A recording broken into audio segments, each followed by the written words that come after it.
ደግሞ በላጩ ምርጡ ሰይዳችን ሰለላሁ ዐለይሂ ወአሊሂ ወሰለም ሐዲታቸው ላይ ኸይሩ የውሚን ጠለዐት ዐለይሂ ሸምስ ያሉት ምርጥ ቀን ፀሐይ የወጣችበት ምርጥ የተባለ ቀን የተባለው ከትንሽ ቀናቶች በኋላ ይመጣልናል። የውም ዓረፋ ሐጅ ላይ ያሉት የአላህ እንግዶች ዓረፋ ተራራ ላይ የሚቆሙበት ቀን 9ኛው ዙልሒጃ ማለት ነው። የዒዱ የበዓሉ ዋዜማ ይህ ቀን ኸይሩ የውሚን ጠለዐት ዐለይሂ ሸምስ ተብሏል። ምርጥ ቀን ፀሐይ የወጣችበት ፀሐይ ወጣችበት የተባለ ቀን ሁሉ ምርጡ ይህ ቀን ነው። አላሁ ተዓላ ጀለ ጀላሉሁ መላኢካዎች ላይ የሚኮራበት ለባሪያዎቹ ቅርብ የሚሆንበት እያንዳንዱን ባሪያዎቹ ያደረጉትን ነገር እየጠቀሰ መላኢካዎች ላይ የሚኮራራበት ቀን ነው።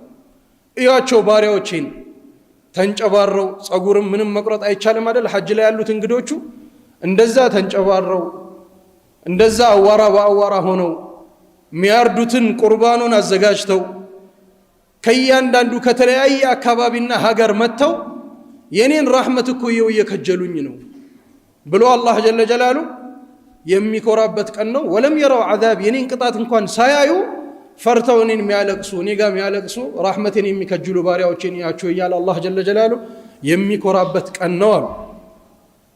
ከዛ በኋላ ሰይዳችን ሰለላሁ ዐለይሂ ወሰለም ምን አሉ? እንደዛን ቀን ከጀሃነም ነፃ የሚወጣበት ቀን አልታየም አሉ። ከዛ በላይ እንደዛች ቀን የውም ዓረፋ ቀን ላይ አላህ ጀለ ጀላሉ ትላልቅ ወንጀሎችን እንዳለ የሚምርበት ነውሮችን የሚሰትርበት ምኞቶችን የሚያሳካበት ዱንያውም የሆነ የአኸራ ምኞት ትላልቅ የተባሉ በእኛ አቅም ላይ ላናደርጋቸው ምንችላቸውን በዛ ቀን ላይ ግን ተጠይቆ የማይመልስበት ትልቅ ቀን ነው።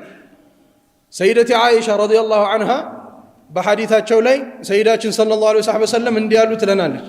ማ ሚን የውሚን አሉ ምንም አይነት ቀን የለም አላህ ጀለ ጀላሉ በብዛት ከእሳት ነፃ የሚያወጣበት ቀን ልክ እንደ ዓረፋ ቀን ነው። ለባሪያዎቹ ሁሉ ቅርብ ሆኖ መላኢካዎቹ ላይ እዩዋቸው አህሉል አርድ የመሬት ሰዎችን እዩዋቸው ብሎ የሰማይ ነዋሪዎችን የሚኮራባቸው ቀን ነው። አብሶ ደግሞ ዑለማዎቹ ሲናገሩ ዓሽየት የውም ዓረፋ የዓረፋ ማምሻዋ ላይ ከዓስር እስከ መግሪብ ያለችው